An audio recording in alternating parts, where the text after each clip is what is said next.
তারেক রহমান দেশে ফিরলে দেশের রাজনীতিতে কি প্রভাব পড়বে, নাকি শুধু শুধু বিএনপির রাজনীতিতে প্রভাব পড়বে? মানে এই মুহূর্তে আসলে ওনার ফেরাটাই আসলে আমার কাছে অনেকটা অনিশ্চিত মনে হচ্ছে। এর কারণ হলো যে তার জীবনে যে ট্রমাগুলো আছে, অর্থাৎ তিনি যে ট্রমার মধ্যে দিয়ে এখান থেকে গিয়েছেন, তো সেই ট্রমার একটা শান্তিপূর্ণ সমাধান না হওয়া পর্যন্ত আসলে normally being a human body and mind, তিনি তো আর মহামানব নন। তো তিনি আমাদের এই দেশে আসবেন, তার জন্য যে নিরাপত্তা দরকার, তার জন্য যে শৃঙ্খলা দরকার, তার জন্য যে উপযুক্ত পরিবেশ দরকার, তা আমার কাছে মনে হচ্ছে না যে সেই পরিবেশটা তার জন্য বা তার পার্টির জন্য এখনও স্বাভাবিক হয়েছে। তো যার জন্য আমার কাছে এই মুহূর্তে সবাই তার আসার কথা বলছে। আমি নিজেও মনে করছি যে তার আসা দরকার। তারপরে তার না আসার কারণে পার্টির মধ্যে গত 2-3 দিন যেভাবে করে আসার কথা বলা হচ্ছে, এটা কিন্তু এতদিন বলা হয়নি। খালেদা জিয়ার ব্যক্তিগত চিকিৎসক ডাক্তার জাহিদ বললেন, আজকে সালাউদ্দিন আহমদ নিজে বলেছেন কয়েক সপ্তাহের মধ্যে উনি আসছেন।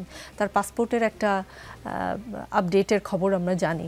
তার মানে সব কিছু শুনে মনে হচ্ছে যে কয়েক সপ্তাহ, সেটা হতে পারে 4 সপ্তাহ, 5 সপ্তাহ, 6 সপ্তাহ পর হয়তো উনি চলেই আসছেন, এরকম একটা ফিল কিন্তু বিএনপি নেতারা দিচ্ছেন।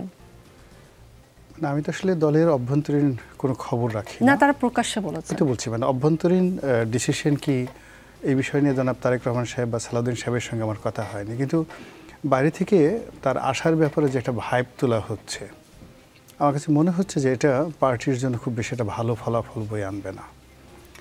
উনি আসলেও ভালো ফলাফল বয়ে আনবে না, না আসলেও ভালো ফলাফল বয়ে আনবে না। এর কারণ হলো এই মুহূর্তে বাংলাদেশের রাজনীতিটি যে পর্যায়ে চলে গেছে, এখানে পথ ঘাট মাঠ হাট সব বিএনপির দখলে। এখন এই বিএনপির দখলে যাওয়ার কারণে কি হলো, এই মুহূর্তে পার্টি যারা শীর্ষ নেতৃবৃন্দ রয়েছেন মোরালে সবাই অন ফায়ার। জনগণের যে খুব আবেগ অনুভূতির মধ্যে আছেন, আমার কাছে সেটা মনে হচ্ছে না। তো উনি এখন দূরে থাকার কারণে আলটিমেটলি সবাই হয়তো মনে করছেন যে ভদ্রলোক দেশের বাইরে আছেন, তিনি চেষ্টা করছেন, তিনি পারছেন না। কিন্তু যেই মুহূর্তে তিনি বাংলাদেশে আসবেন, আসার সঙ্গে সঙ্গে সবাই বলবে এই উনি হলেন সমস্ত নষ্টের মূল, ওনার কারণে আজকের এই অবস্থা। এবং ওটা সামাল দেওয়ার অবস্থা জনাব তারেক রহমান সাহেবের এই মুহূর্তে নাই। বোঝার চেষ্টা করুন, মাত্র 9টি মাস বঙ্গবন্ধু শেখ মুজিবুর রহমান দেশের বাইরে ছিলেন মুক্তিযুদ্ধের সময়।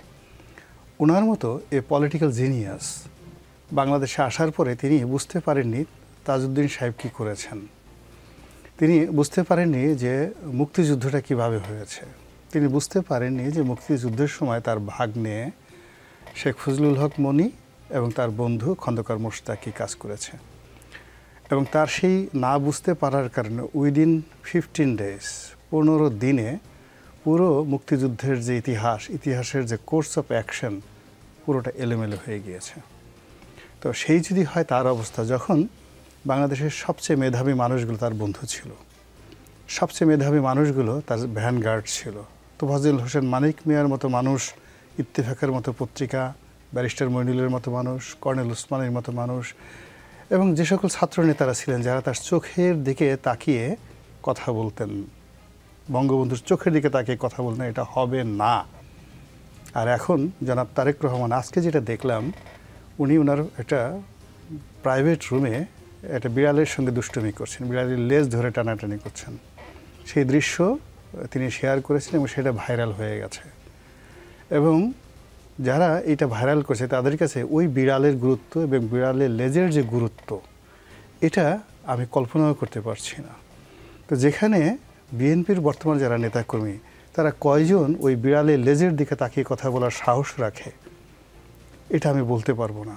আর তারেক রহমান সাহেবের চোখের দিকে কথা বলা, এ তো কল্পনার ব্যাপার। এসছে বিএনপির যারা নেতাকর্মী, তারা বলবে এসছে আমাদেরকে 1 বস্তা হেমলক বিষ এনে দাও, আমরা বিষ খাবো, কিন্তু নেতার মুখ দিকে কথা বলতে পারবো না। কিন্তু in 1973-74 there are hundreds of people, leaders within the Awami League, যারা বঙ্গবন্ধুর চোখের দিকে তাকিয়ে কথা বলতে। আমরা নিজে, এই যে মান্না ভাই আসছেন, শেখ হাসিনার সঙ্গে তর্ক করতাম, ঝগড়া করতাম, কিন্তু তারপরে দেখেন তিনি কত ভুল করেছেন, অসংখ্য ভুল করেছেন। আমি নিজে তার চোখে মুখে তাকিয়ে যে সকল কথাবার্তা বলেছি, যেভাবে পত্রিকায় লিখেছি, যেভাবে টকশোতে করেছি, তারপরও ভুল হয়ে গেছে। আর সেখানে যদি একজন নেতাকে দেবতার আসনে বসানো হয়, তো সেই দেবতা আকাশ থেকে নেমে এলেন, চন্দ্রালোক থেকে নেমে এলেন এই পৃথিবীর বুকে, এসে এমন একটা বাংলা, যে বাংলায় কবর থেকে লাশ উত্তোলন করে উল্লাস নৃত্য করা হয়, এমন একটি বাংলা যে বাংলায় পান থেকে চুন খসলে মপ তৈরি করা হয়, এমন একটি বাংলা যে বাংলায় এখন যে চাঁদাবাজির নতুন রেকর্ড তৈরি হয়ে গেছে, পুলিশের দুর্বলতা, নিষ্ক্রিয়তা, আইনশৃঙ্খলার যে দুর্বলতা তৈরি হয়েছে, এই ইতিহাস হাজার বছরের বাঙালি জীবনে কখনো ছিল না। আমাদের এখানে ঠগরা ছিল, মগরা ছিল, আমাদের এখানে মগের মুগুল্লুক ছিল, কিন্তু এরকম অবস্থা আপনি ছিল না। অনেকগুলো কথা বললেন, বিড়ালের চোখের দিকে তাকিয়ে থাকা, সোশ্যাল মিডিয়া, ৭৩-এর কথা বললেন, ৯ মাস বঙ্গবন্ধু দেশের বাইরে ছিলেন, অনেকগুলো সমীকরণ, কিন্তু কোনো সমীকরণ কিন্তু আপনার কথা শেষ পর্যন্ত আমি আসলে মেলাতে পারিনি। আমি আরেকটু কনক্রিট জানতে চাই, আপনি যে সিচুয়েশনের কথা বললেন, তাহলে কি পুরো বাংলাদেশ ঠান্ডা হবে, সকল মবের সমাপ্তি হবে, তারপর তিনি আসবেন এবং তার জন্য আসন পেতে রাখা হবে, এইরকম বিষয়টা? আমরা কেন তাকে একটা সুপারম্যান হিসেবে মনে করছি?